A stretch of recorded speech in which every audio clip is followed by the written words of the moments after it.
Avant de tailler, il faut bien visualiser la structure de l'arbre.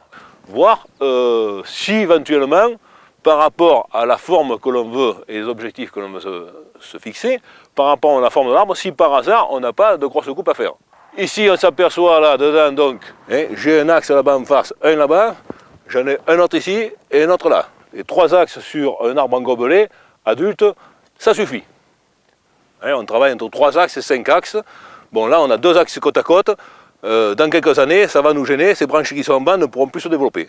Soit on garde les 2 axes et on se débrouillera d'écarter les prolongements d'un côté et de l'autre pour faire entrer la lumière, soit il peut y avoir une autre solution, c'est carrément supprimer un axe complet.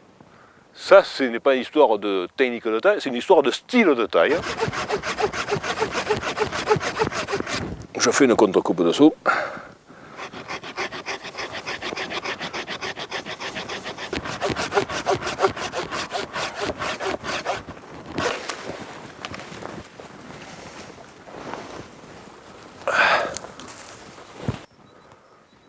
On a beaucoup de végétation ici, là il y aura donc un travail d'éclaircie à faire là-dessus. Et ici on s'aperçoit qu'on a cette branche ici en haut, là-dedans. Alors là c'est une histoire de style.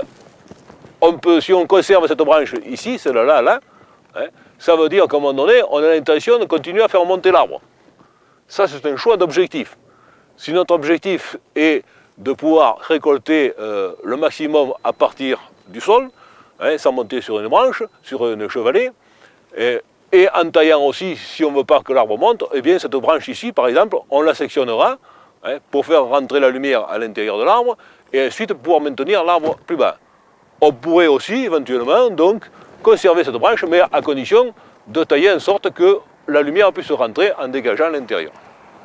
Personnellement, je fais un choix, je ne veux pas que l'arbre monte trop haut, donc je vais sectionner ici, pour la simple raison, c'est que ça va m'ouvrir de la lumière à l'intérieur, ici dedans, faire rentrer la lumière. Et ici, lorsque j'aurai coupé, dans quelques années, j'aurai un repercement, je vais avoir du bon neuf, j'aurai des branches nouvelles, comme celle-là, là-haut, par exemple. Donc je vais avoir des pousses nouvelles, là, que je pourrai valoriser.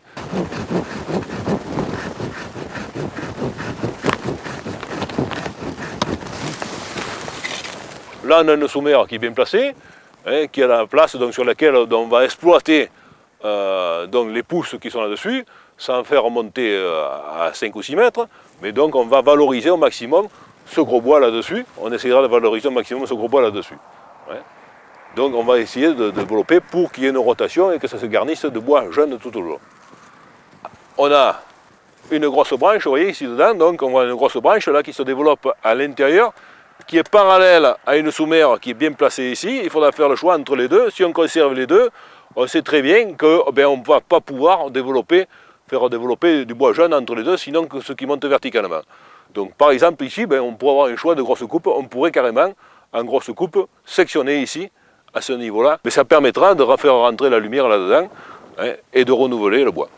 Comme tous les arbres, donc lorsqu'il y a un départ de branches, on a, si vous voulez, donc un bourrelet de cicatrisation qu'on appelle donc ici, si vous voulez, qui est plein d'hormones de croissance, qui va permettre, lorsqu'on coupera la branche, de cicatriser la coupe. On ne laissera pas un chicot, on ne va pas couper ici à ce niveau. On va essayer de couper juste au-dessus du bourrelet pour donc favoriser la cicatrisation. L'arbre cicatrise très bien, l'olivier cicatrise très bien, on n'a pas de gros problèmes. Voilà donc le tracé qu'on va essayer de suivre, si vous voulez.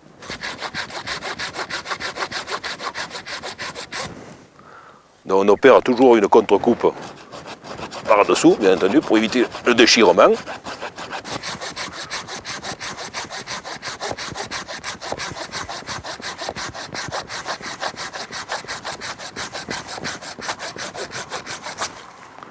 Voilà, donc on enlève la branche. Et donc ça va se fermer ici, progressivement, comme ici ça a été coupé aussi proprement. Et là, à partir du moment où ce sera la lumière, ça va favoriser du repercement de bois, et c'est ce qu'on appellera le renouvellement. On voit très bien qu'en 3 coupes, on a fait 3 coupes là-dessus, et on a changé complètement la morphologie de l'arbre. On a fait l'essentiel. Maintenant, donc, il reste à faire le détail.